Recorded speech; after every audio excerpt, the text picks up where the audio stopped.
ideally, this would be where he wants to be, is with the underarm.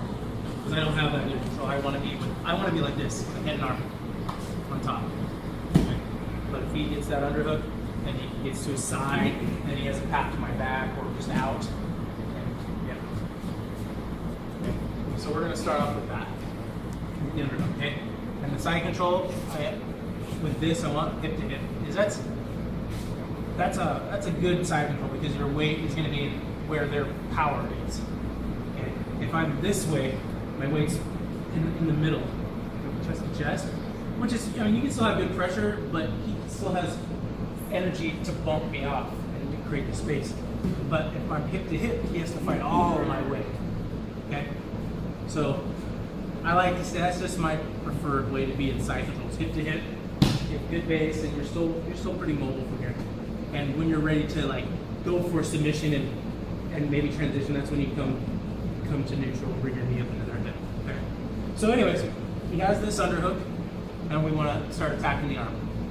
So from here, we're going to bring this north side arm over, and you want it low on his arm, and we're going to transfer our weight from my hip into his hip, into this hip. It's going to go into his shoulder. So you come over at the same time, you roll your weight onto that shoulder. Okay.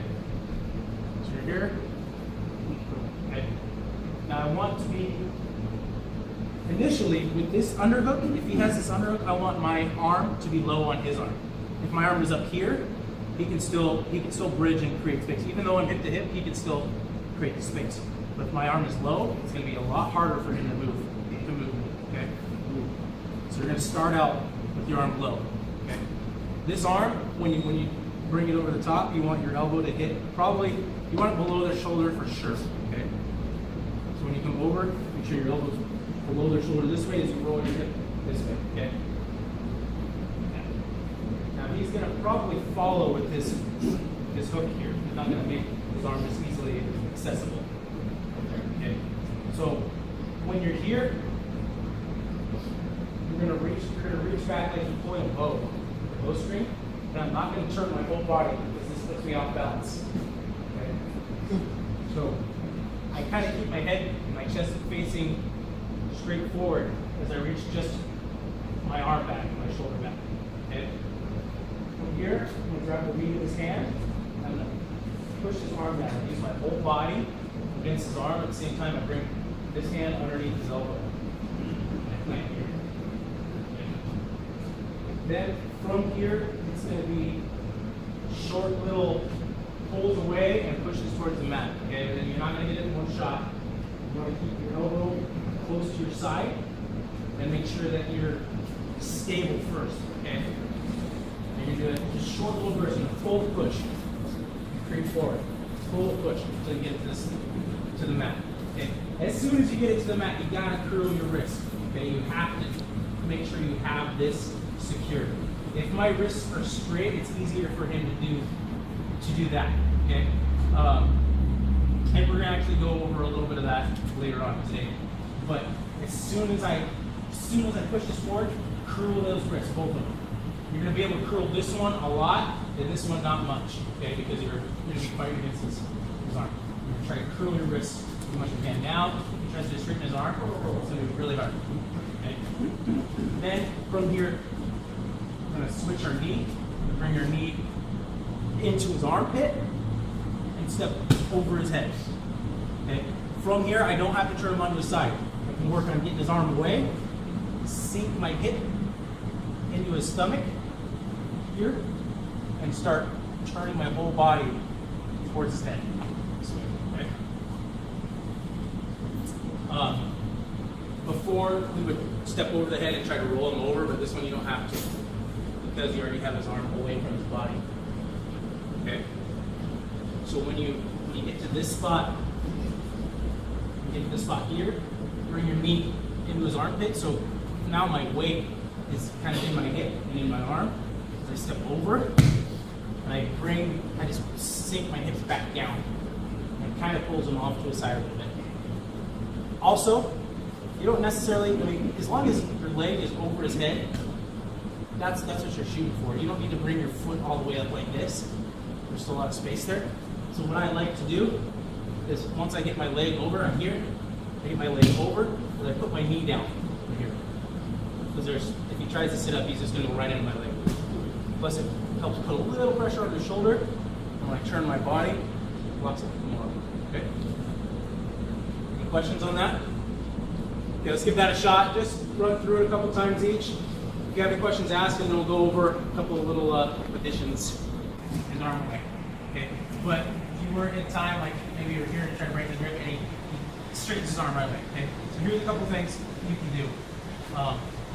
There's kind of a twisting arm. There's kind of a twisting straight arm lock. What you want to do is you're going to do an arm bar basically.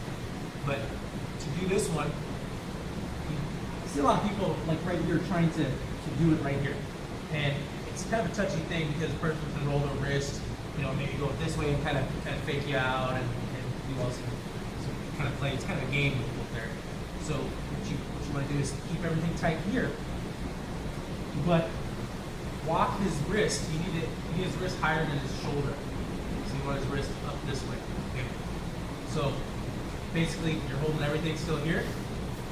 Walk everything up higher than his shoulder. And you're going to kind of twisting motion. You're going to start lifting this up, elbow off the mat, and pushing down.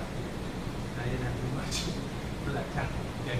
So once you're here, it straightens his arm away. Go with it. Lock it up. Interesting. Yeah, there's a straight arm lock there. You twisting his wrist, or you just? I'm basically just keeping his arm straight, twisting his arm, and putting pressure on his elbow. The weight distribution on this is the same basically. So when I'm here and he goes like that, basically I'm gonna pin my bottom hip on him and kind of just walk up. Make sure my weight is good. Here. And once you're here, start lifting your lower elbow up, pushing this down. Okay. The reason why you can't get a Kimura, the reason why people aren't able to straighten their arms is with Kimura, your arms, you know, they get away from your body, and so you're weaker up here. So you can't necessarily get a Kimura out here. You're gonna losing position if you start switching for Kimura. So that's why with this one, you know, once they're here, keep this nice and tight. Make your grips nice and tight. But walk up. Switch your base and walk up. So my hip is actually on his kind of lower ribs and hip area. So I'm not going to get rolled. I'm going to just keep pressure coming down and lift your bottom elbow. It's a tight one. It's really tight. Okay. So give that one shot, and we'll have one more quick variation after that. Great. Yeah. So it's this, everything's the same. You get here and he straightens his arm, but like maybe they're playing with you, they're turning their hand, all that kind of stuff. Okay. So what you can do is keep this hand posted, keep this hand flat. So you're not even going to hold your wrist. You come here, and right here, you're just going to grab the just like a Kimura grip. Okay. You're going to use this, and you're going to turn his thumb down. Okay. So you grab the meat of his hand, turn his thumb down, and all you do is push straight out. That's it. Basically the same thing, but you can finish it lower. Okay. So you're here, he straightens it. You can just go right for this one. Keep this hand down, grab this, twist his wrist, push it out. It's tight. I mean, turning his wrist so his thumb's down. Just push a little bit up. That's it. So it's a good tweak. So maybe if you feel like you're stretched way too far out here and it's hard for you, your body's like way too far over this way or something, just go for this one. Okay? If they're playing, if they're able to turn their wrist or something, okay, just kind of keep your hand here and wait for them, and then just grab it. If you grab the meat of their hand, it's gonna be hard for them to fight this. Okay, if you're grabbing their wrist, it's no big deal for them to turn their wrist. Okay, so grab the meat of their hand, tries to turn his wrist, you can't. Okay, same thing. You can go higher, but as long as you're blocking here, it's gonna go straight. It's gonna go straight up that way. Okay. Any questions on that? Do you want that left shoulder? That one doesn't have to be. You want that elbow or that planted hand to be on, like at his elbow, Yeah. or below it? Shoot for that. Shoot for on his elbow. You don't want it more far, you don't want it farther away like this. Right. That's not gonna work. You want it at his elbow, maybe just a little bit above. Just right there. Just something to block his elbow from the way. No question. That's it. No more questions?